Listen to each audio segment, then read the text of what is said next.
Every night, millions of parents do the same exhausting math. Put the baby down in the crib and within minutes the crying starts. Pick the baby back up and it's instantly calm again. It looks like a habit. It looks like the baby just wants to be held.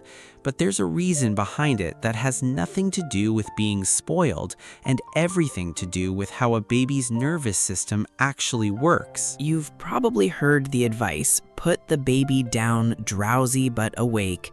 Don't create bad habits. Let them learn to self-soothe.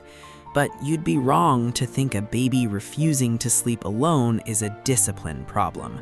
What's actually happening is closer to biology than behavior. By the end of this, you'll understand why some babies only sleep in your arms and what that tells you about what they actually need from you. Here's the piece almost no one explains. A newborn is born with an immature nervous system that cannot regulate itself. It cannot slow its own heart rate on command. It cannot lower its own stress hormones. It cannot talk itself down from feeling unsafe. Adults do all of this automatically without thinking. Babies can't, not yet. So what does a baby do instead?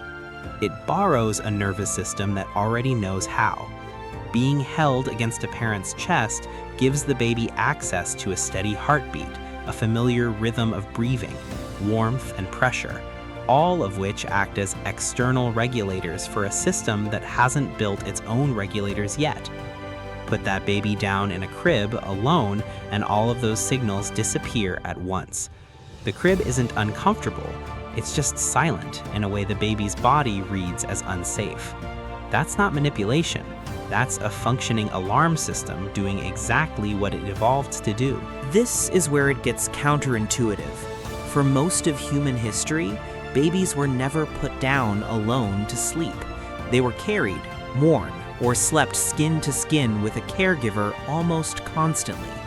From an evolutionary standpoint, a baby left alone wasn't just uncomfortable, it was vulnerable. So the instinct to protest being set down by itself isn't a flaw in the baby's design. It's the design working correctly, built for a world where separation from a caregiver was actually dangerous. Modern cribs are a very recent invention in the timeline of human parenting. The baby's brain hasn't caught up to the furniture.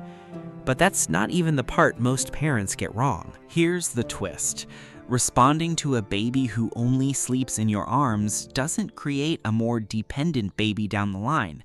It tends to do the opposite. Every time a caregiver responds consistently to distress, the baby's brain logs that pattern. Help comes, safety comes, I am not alone. Over months, that repetition is what actually builds the baby's own capacity to self-regulate later. The nervous system doesn't learn independence by being left to struggle. It learns independence by first being shown over and over what safety feels like. That doesn't mean a parent has to hold a baby every second of every night forever. It means the phase where a baby needs that closeness isn't a problem to eliminate.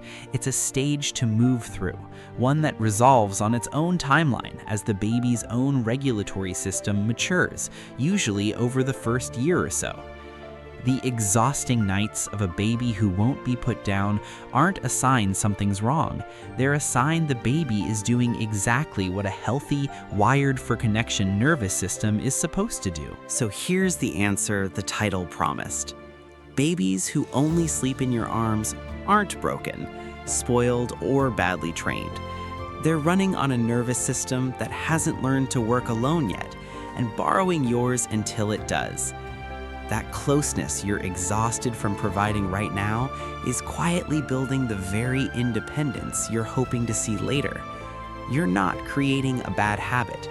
You're the training wheels. If this reframed a hard season for you, subscribe. Next time, we're looking at exactly when and how that independence starts to show up on its own.